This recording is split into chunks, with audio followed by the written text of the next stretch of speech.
Yeah, you come over here. You tell me what's happening here. Okay, so we can... After almost 10 years of Dalton McGuinty's Liberal government, Ontario is going to see a new face at the helm. The Ontario Liberal Convention will be held in Toronto, at Maple Leaf Gardens, the former home of the blue and white Maple Leafs. But that's not the only place the new premier will encounter the color blue. Southwestern Ontario is largely a sea of Tory blue, with a two-seat Liberal island at its centre. It's not surprising, then, that some of those residents feel their views are not being considered when the government makes decisions about wind energy, education, and jobs. The Free Press visited some of those ridings to ask the question: if you could send one message to the new Ontario leader, what would that message be? McKinney walks through that door right now, I punch him right in the face. You know, he's a thief. He's no good. And then to top off the whole situation, him and Duncan quit. A lot of guys around here own race horses. That's a big issue around here, eh? What they've done, that they totally looks like they're going to destroy it. For what? The tax and the spending is out of hand with everything.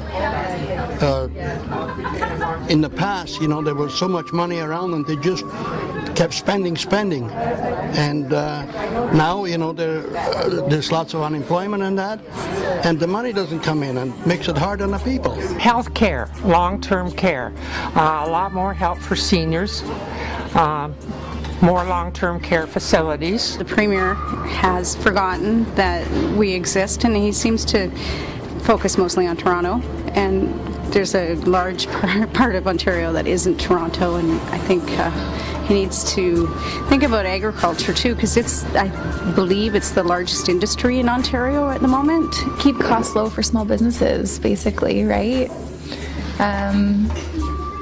You know, we want to thrive. We want to make go of it, and it's hard when we're competing with, you know, malls and large superstores. People are actually moving away from their farms because of these wind turbine projects, and they're very costly, so it's a huge tax on the taxpayer, and I think that's one of the huge issues right now.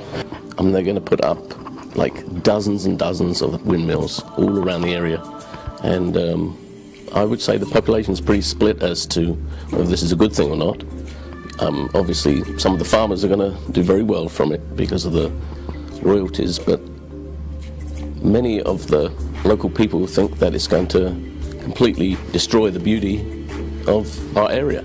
I think the biggest issue right now is probably about the teachers. I think that's a huge issue. They probably have to, that would be their main obstacle probably that they'd have to overcome or do something about. When the big thing is jobs, you know, trying to find new jobs for people that have lost their jobs they've had for decades and trying to support their families after they've gotten used to a certain lifestyle. That's the thing that happened to me. I lost my job after 27 years, so now I've started my own small business to try to survive. I think crime's a big problem right now. We have a lot of gang violence spilling over from Toronto into this end of the city, and lots of shootings and stabbings and a whole lot of not good stuff. I'd like to see the power brought back into the municipality to have a say in what can go on.